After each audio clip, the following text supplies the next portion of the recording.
Hello and welcome back to the channel. In between going for rides and motorbike stuff, I'm continuing to show you some of the tools that I've been using a lot. And now if you're only here for the motorbike stuff, then I'm sorry, I hope you won't mind too much. And no, the title is not clickbait. I really did almost set fire to myself with this torch. I'll tell you what happened in a minute. Since making that video about my bike toolkit, a few manufacturers have been in touch, including Nitecore, who wanted to send me their EDC09 flashlight to review. Now I must admit, it's been a few months since they did that, but what that means is I've really put this thing to work in the time I've had it, and it's quickly become my go-to light for a lot of situations. I used it extensively when I was decorating the office, and it's a really useful compact work light as well as just a torch. It also has a pretty unique feature which I found really useful for making videos, and I'll explain more about that later. Now first, let's get the elephant in the room out of the way, which is the price. If you are just looking for a torch, then you're not likely to want to spend the money on this. But if, like me, you are a nerd who appreciates good design and excellent quality tools, you might think it's worth it. You'll certainly appreciate this. There's an affiliate link in the description, of course, if you're interested. In the box, you also get the usual lanyard and charging cable, which I don't really care about, but also this diffusing cap, which is really quite useful. And it also included this cool patch, which is nice, I suppose, if you're into that sort of thing. So the build quality is excellent. It's mostly made of metal. It's really tough. It's resisted dust and water and dirt just fine in the time I've used it. It's a nice slim shape that's easy to hold and comfortable in your hand without being so small you feel like you're going to drop it or lose it. It has a magnet on the base so you can stick it to things. It has a two-way clip on the side here so you can clip it that way or that way. You could even put it in the brim of a cap. And the most useful feature of all is that the head with the lights in actually tilts like this. So rather than have a second LED in the side to use as a floodlight, you just use the main one. The head actually tilts a bit beyond 90 degrees as well, so you can stand it up on something and have it point down onto a surface. Or if you want to light up a wall, you can just tilt it up a little bit and just lay it down like that. The diffuser cap is really handy. It turns it into a sort of omnidirectional light, which is nice for camping and stuff. And it's squishy too, which means it won't break in your pocket or be uncomfortable. Most of all, I really appreciate good design, and sometimes good means simple. Actually, maybe it always does. And rather than long and short presses and multiple buttons or push and hold or double push or anything like that, it's really simple. This slider here just goes forwards, and the further you push it, the more light you get. Low, medium or high. Simple as that. There's no thinking about it. It's just high, medium, low, off. Simple. There is, however, another power level, which is moonlight mode. If you hold the button here and then push it forwards, you get 1 lumen, which is just enough to find your way in the dark without waking anybody up. It has a USB charging port protected by a little cover here. The battery is built-in and non-removable, and maybe you would prefer a removable one, but I think it's absolutely fine. It's compact and easy to pocket. Okay, I've showed you the main switch, but what does this button do? Well, this light has variable color temperature.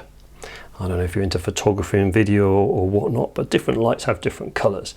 So daylight is quite blue compared to the yellow of a candle flame or an old-fashioned tungsten light or something. And without changing the color balance on the camera, this is the warm light.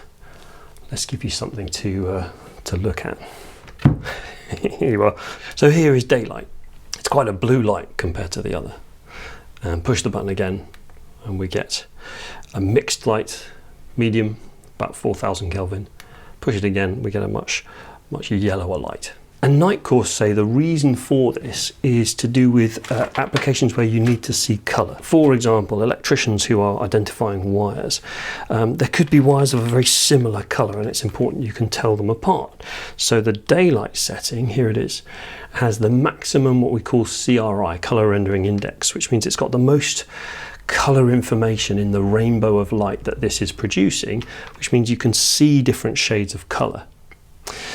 But to match with a more warm environment, this looks a little bit more comfortable. But as you can see here, you might struggle to identify the oranges and browns and pinks from each other, whereas with daylight, it's a lot more obvious. But I've actually found that feature most useful in using this as a video light a few times now.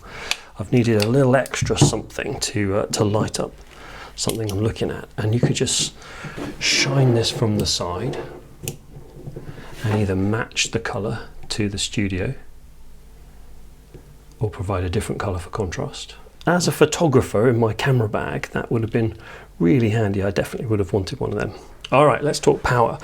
On paper, the lumen values, which don't particularly mean anything to me, and battery life vary with colour temperature, with daylight being the most impressive, so I'll give you those. High power is supposedly 1600 lumens and is extremely bright for searching a field or something. This is supposed to last for 2 hours and 15 minutes. Now weirdly, medium power is 200 lumens, but only lasts half an hour longer at 2 hours 45. And then low power, which is 50 lumens and is more than enough for finding your way around in the dark, lasts for 13 hours. Incidentally, the power meter on the side, the battery meter on the side here, tells you how much battery life you've got left, and it lights up every time you do anything, switch it on, change the mode or whatever. That's really simple and intuitive.